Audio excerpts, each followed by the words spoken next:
It's your boy, Greg Reacts, and I want to welcome you to another episode of Sports Talk on my channel.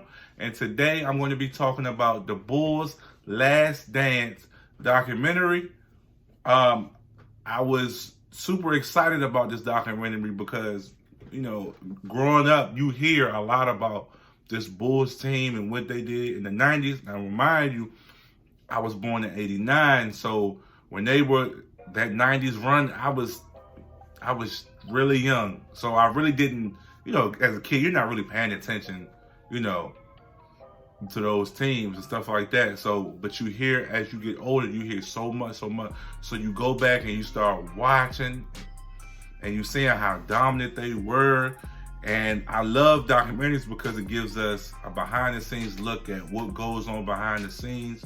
You know, it shows the practices and, you know, how competitive they were, you know, players having their own identity, and Dennis Rodman going off to Vegas and his mindset.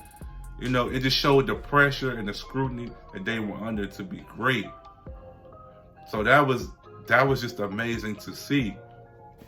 As just a sports fan, you know, they're one of the greatest teams, that probably the greatest team to ever play. So it was amazing to see. So I'm going to talk about probably a few things, just my little takeaways from it. And don't forget to hit that like button, you guys. It will help out my channel really well. And yeah, man, I greatly appreciate it. So let's get into it. So first I want to talk about the Bulls, like, pre-fill. So this is when Doug Collins was the coach, you know, and he had a very veteran team when Jordan got there, and they just didn't have the mindset for winning. They were focused on just partying, drinking, you know, messing with women and having all these type of ideals. So it was just like, Jordan was like, no, I came to win. Like, I'm winning college now. I want to keep this going. So he wasn't really feeling it. It was kind of a messed up situation. So the GM had to kind of move some players and create this team and you know, and build some things. Because, you know, Isaiah Thomas always said this: Jordan dominated the 90s, but in the 80s, he got bounced out in the first round. So that's why I believe people say, oh, it's not about coaching, so it's about the talent. No, coaching has a lot to do with winning, because you got to put players in the right position to succeed. It depends. You got to know the system. You got to know, you know, what different matchups work, what different rosters work on the floor. So a lot of that comes into play. So that's where Phil comes in. But let me just talk about what Jerry Krause did, because a lot of people hated Jerry Krause because he broke the team up. He said, you know what, it doesn't matter if we go 82-0 or whatever, the team was breaking up. Jerry Krause did an amazing job, you know, because you got to remember, in the 90s, it's not like now where the contracts are super, everybody's getting all this big money. Back then, they weren't getting paid, so he had to kind of maneuver and get certain pieces the right fit, because you got to put shooters around Jordan. That's where he had Steve Kerr, he had John Paxson, and back then, like, you got to have a big man, so you had a Horace Grant, you know, Scottie Pippen on the wing, 1-2 punch, he could defend and score, so he had the right pieces to put around Jordan to be successful. So it was he did a great job. And what he did with Scottie Pippen's contract, people say it's just, he robbed Scottie Pippen, but you got to think about it. It's a business move. If I can get you 5 years, 19, if I can get you for that contract and you sign it, I mean, that's, you know, I'm trying to keep this team together and win championships, because you know, that's more TV revenue, that's more box office sales, ticket sales, and concession sales. So that's making the organization more profitable because we're consistently winning. But Scottie didn't believe in himself, and that was his downfall. Scottie could have said, you know what, I'm not taking that money. I'm gonna go somewhere else where I know I can get paid. But he was worried about, you know, not being able to have a job, and You know, he's taking care of his parents and probably other family members that he had to look out for. And plus, you know, and that made him kind of worrisome. So, you know, that was a bad thing for Scotty to take that there. It was just terrible. So I also want to talk about the reason. So when the Bulls dominated all through the 90s, they had to figure out, you know, one thing. They had to figure out how to win. So when Phil came in, he said, we gotta change the way we play, because we can't. This is not great basketball. We want to keep the ball moving. And Jordan was hesitant to relinquish, you know, his power, saying that, nah, man, look, I don't want the ball in Bill Cartwright's hand with 4 seconds left. No, it's not this one-on-one basketball. It suits me because I got the ball. But Phil was like, you gotta trust that your other teammates can hit shots. And at first Jordan was kind of hesitant, but then he started to, when he implemented that triangle offense where it's constantly, everybody's constantly moving, in motion, you know, they're setting back picks, the ball is constantly moving, so you want to keep the ball moving to find an open man, instead of just playing that one-on-one basketball and trying to shoot your way out of it. You're going to hit some shots that way, but that's not sustainable. That's not long-term. So Jordan, once he realized, okay, Steve Kerr could do some stuff, Scotty out here hooping, Paxson could hit some shots, you know, was it BJ? What was the BJ Armstrong can hit some shots. We all can do some things. We all can do some things. So when they started clicking like that, because you gotta remember, when he went up against the Pistons, I think the first 2 times, he was trying to figure out, like, damn, they just beat me up the whole time. The Pistons realized, look, all we gotta do is stop Jordan. He ain't passing the ball. They don't have no system. Pre-Phil reminded me of today's Rockets, and that's why, in my opinion, I believe that with James Harden and Russell, they'll never win a championship playing that way. Because when the game gets tight, they're just going to try to shoot their way out of it instead of playing within the system and getting the other players involved. So that's what they reminded me of. This, you know, the Rockets of now, pre-Phil. But when Phil got there, they started moving the ball.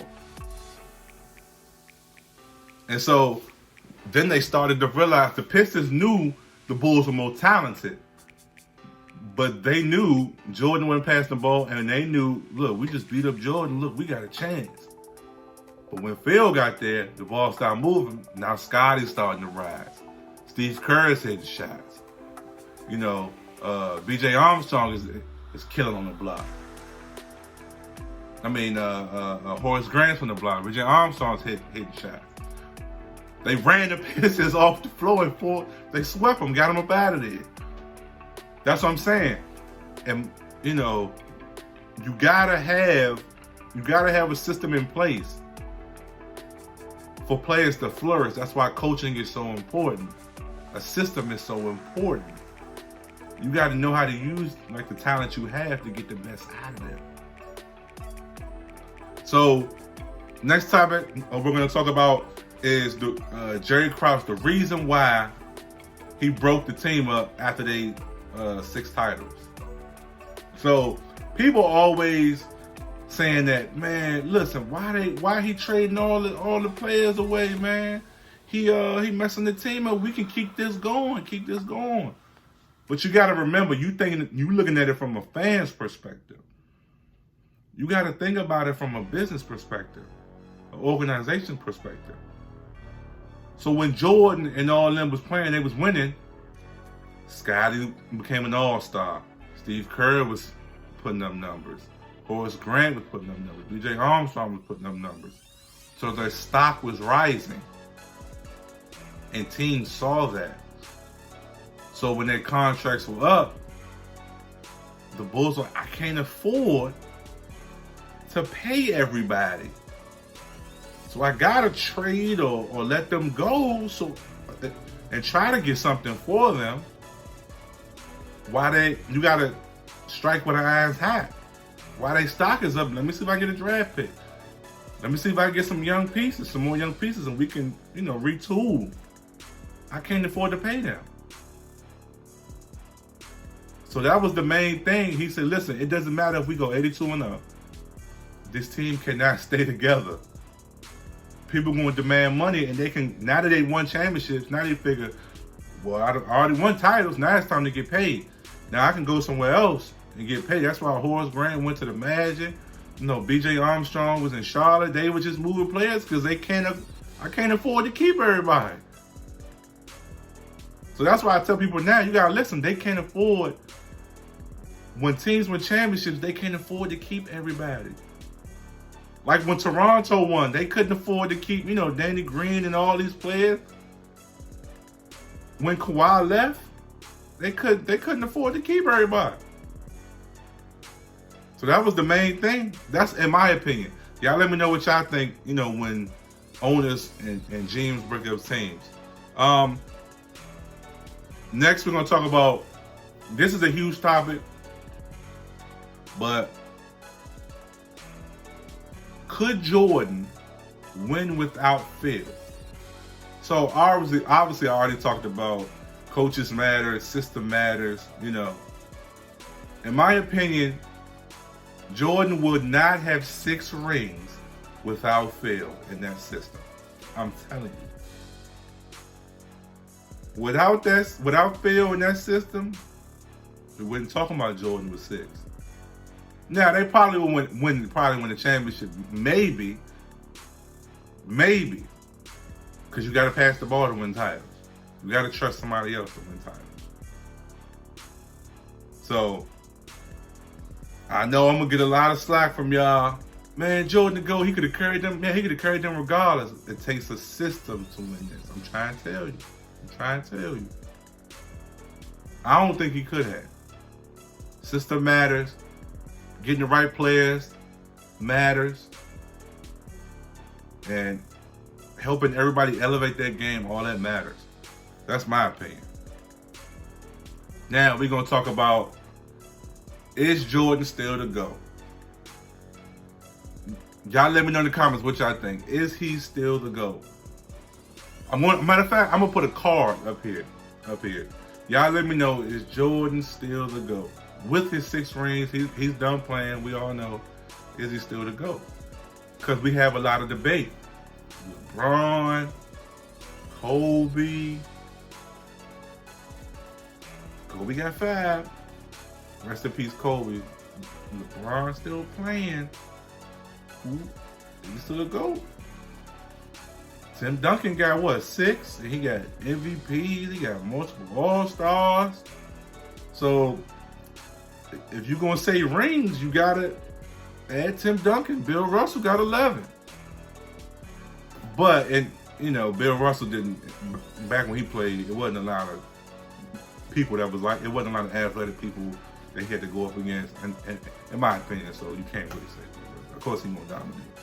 But, I don't know.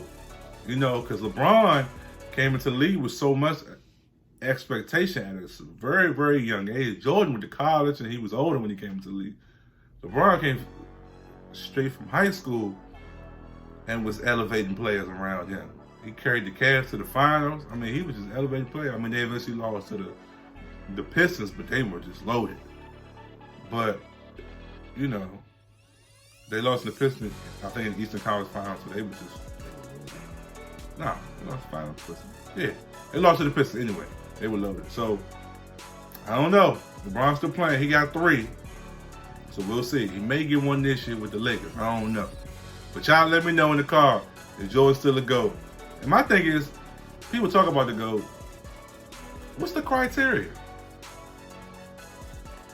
Y'all let me know, what's the criteria for the GOAT?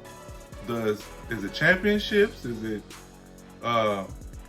toughness? Is it, can they play multiple positions? Can they guard multiple positions? Can they play offense and defense? Can they, they call it two-way now. But can they defend? Can they score? They average, how are their numbers? Are they, You know, because some players are just offensive guys. They ain't playing no defense. My thing is about LeBron. He plays multiple positions. He can guard multiple positions. He makes everyone around him better. Plays great defense, rebounds, scores. I mean, he leads, you know, he just passed Kobe on the all-time list, and he's still playing. So he's, what, year 16? Playing like he just got in the league? It's unreasonable. So, I don't know. What's the criteria for, you know, y'all let me know. Let me know in the description what's the criteria for the GOAT. And, you know, so I don't know. Jordan got 6, Kobe got 5. Is it just about championships? Because I don't believe it's just about championships. Jordan made some great shots. But he didn't relinquish the ball. So, who knows? So, that's my review of the documentary, The Last Dance of the Bulls. I had a great time watching it. I want you guys to let me know in that description, you know, what you thought about the series. And don't forget to hit that like and subscribe. And don't forget to hit that notification bell. And I'm going to be uploading more content onto my channel. And don't forget, this your boy, Gregory S. I will see you guys next time. Peace. Tell me pretty lies, look me in the face. Tell me that you love me, even if it's fake.